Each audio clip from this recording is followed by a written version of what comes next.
Okay, good morning students. This is your political science class and we are doing chapter number 1, Indian Constitution at work, and the name of the chapter is Constitution Why and How, page number 18. Today's our topic is procedures of the Constitution. So let's start.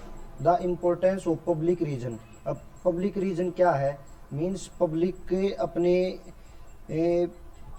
Interest के according जो कुछ काम करे उसको public reason बोलते हैं. मैं एक बार इसको बोलता हूँ फिर आपके उसमें ग्रुप में भेजता हूँ.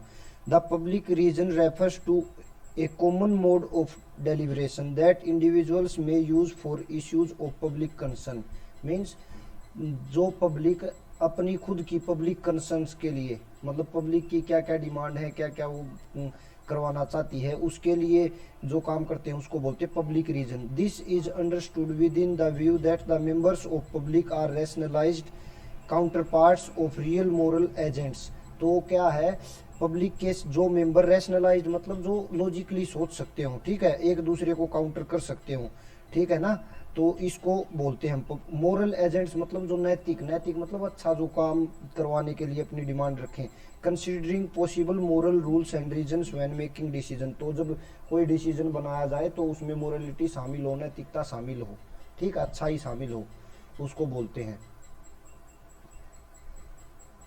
The Constituent Assembly had 8 major committees on different subjects. Usually Jawaharlal Nehru, Rajendra Prasad, Sardar Vallabh Bhai Patel, Maulana Azad और अम्बेडकर चेयर्ड दीज कमिटीज. तो कॉन्स्टिट्यूशन की 8 कमेटी थी जिनके जनरली ये लोग चेयरमैन थे. These were not man who agreed with each other on many things.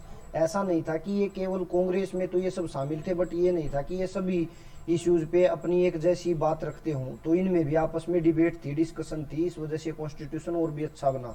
Ambedkar had been a bitter critic of Congress and Gandhi. Ambedkar Gandhi और कांग्रेस दोनों के विरुद्ध था. Accusing them of not doing enough for the upliftment of scheduled cast.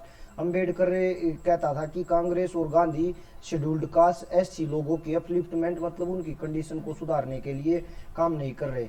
Patel and Nehru disagreed on many issues. अब पटेल और नेहरू के भी आपस में बहुत सारी चीजों पे डिस्प्यूट थे. Nevertheless they all work together. Each community usually drafted particular provisions of the constitution which were then subjected to debate by the entire assembly. तब भी सब कुछ बहस होने के बावजूद भी सभी कमेटी के सभी मेंबर एक ही कॉन्स्टिट्यूशन में की मेकिंग प्रोसेस में शामिल थे और सबने मिलकर कॉन्स्टिट्यूशन बनाया.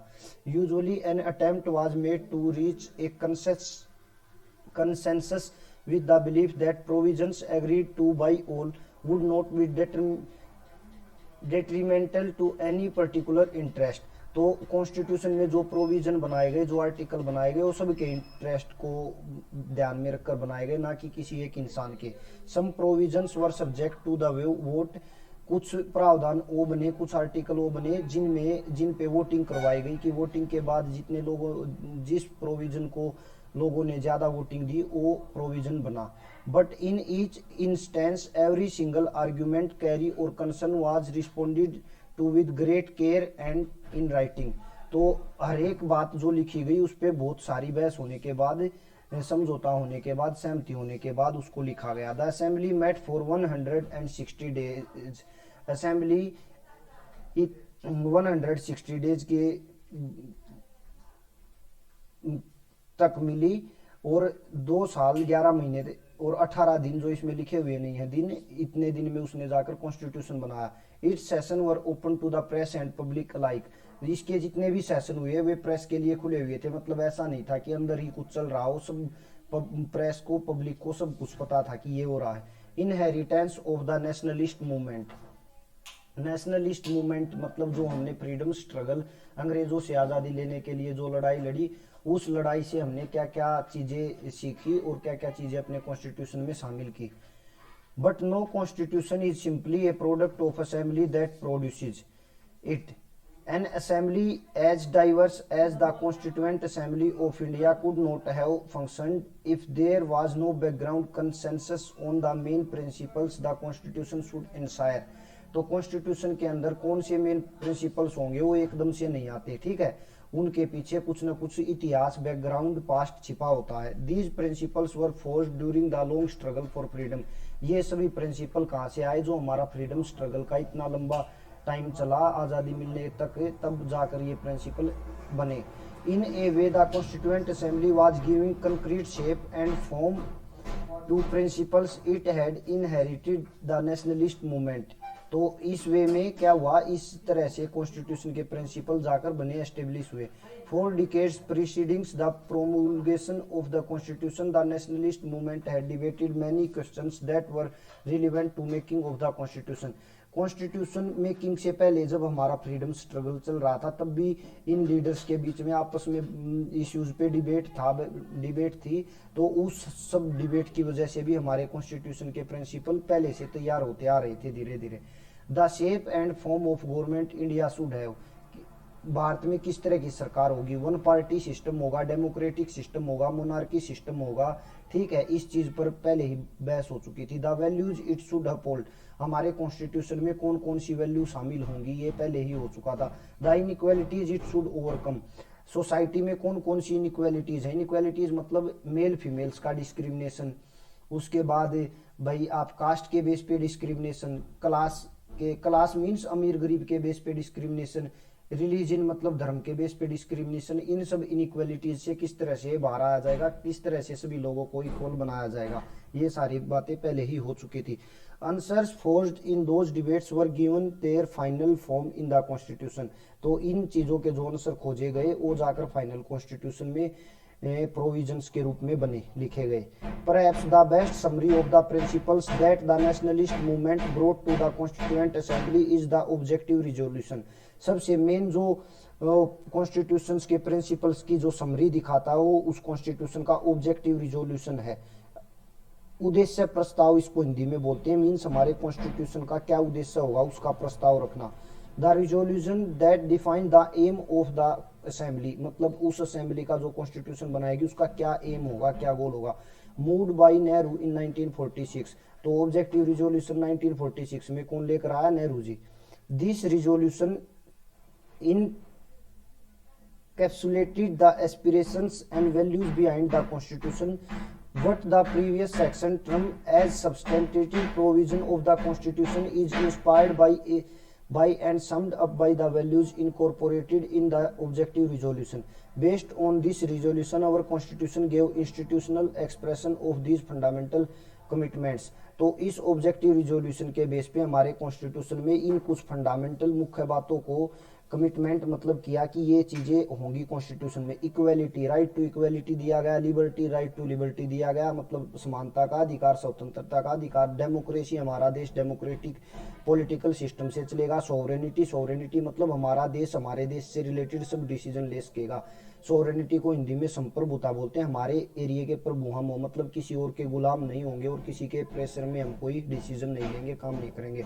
एंड ए कॉस्मोपोलिटियन आइडेंटिटी, कॉस्मोपोलिटियन मतलब सब तरह की पॉलिटिकल मतलब पॉलिटिक्स में सब तरह के लोग आ सकेंगे।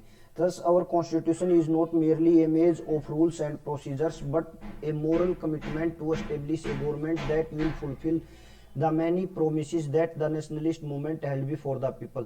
तो जो कॉन्स्टिट्यूशन की जो कॉन्स्टिट्यूशन असेंबली थी जिसने कॉन्स्टिट्यूशन बनाया, उस कॉन्स्टिट्यूशन असेंबली ने जो स्वतंत्रता नेशनलिस्ट मूवमेंट में मतलब हमारे फ्रीडम स्ट्रगल के दौरान जिन लीडर्स ने जो जो वादे किए थे उन सब को पूरा करने के लिए सारी बातों को कॉन्स्टिट्यूशन में शामिल किया गया ताकि सब लोग उससे सहमत हो सके, सेटिस्फाई हो सके।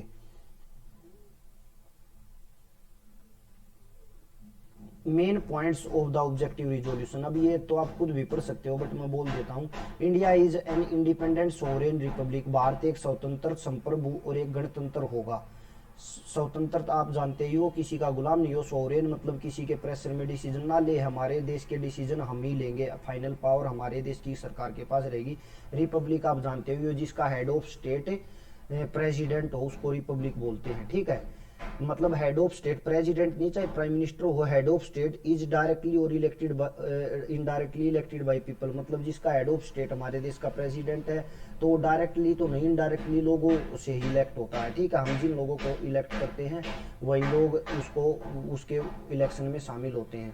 India shall be a union or as while British Indian territories, Bharat एक संघ होगा यूनियन क्या होता है, और ये चीज़ आपको मतलब एक एक देश होगा। यूनियन यूनिटी से बना है, यूनिट से, यूनिट मतलब एक इकाई, तो यूनियन मतलब भारत एक देश होगा, ठीक है। Indian states and other parts outside British India and Indian states as are willing to be a part of the union.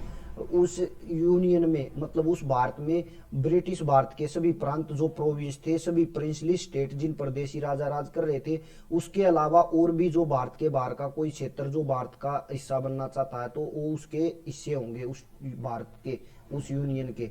Territories forming the union shall be autonomous units and exercise all powers and functions of the government and administration except those assigned to or vested in the union। जो territories union का part बनेंगी वो सब territories स्वतंत्र रहेंगी, ठीक है, और सब अपने अपना गवर्नमेंट और एडमिनिस्ट्रेशन चला सकेंगी, जिस तरह से सभी स्टेट्स को अलग अलग सरकार बनाने की पावर दी गई है। All powers and authority of sovereign and independent India and its constitution shall flow from the people. Bharat के इस सोवरेन और स्वतंत्र राज्य होने की सारी ताकत लोगों में होगी, क्योंकि हमारा कंट्री एक डेमोक्रेटिक कंट्री है, और डेमोक्रेटिक कंट्री में लोग ही जिसको चुनते हैं वही गवर्नमेंट में जाकर देश को चलाता है, संभालता। All peoples of India shall be guaranteed and secured social economical and political justice.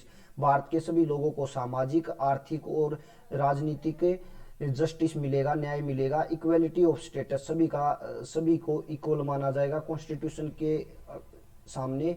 And opportunities and equality before law, सभी को कानून के सामने समान माना जाएगा और सबके सामने सबके लिए समान अवसर होंगे कानून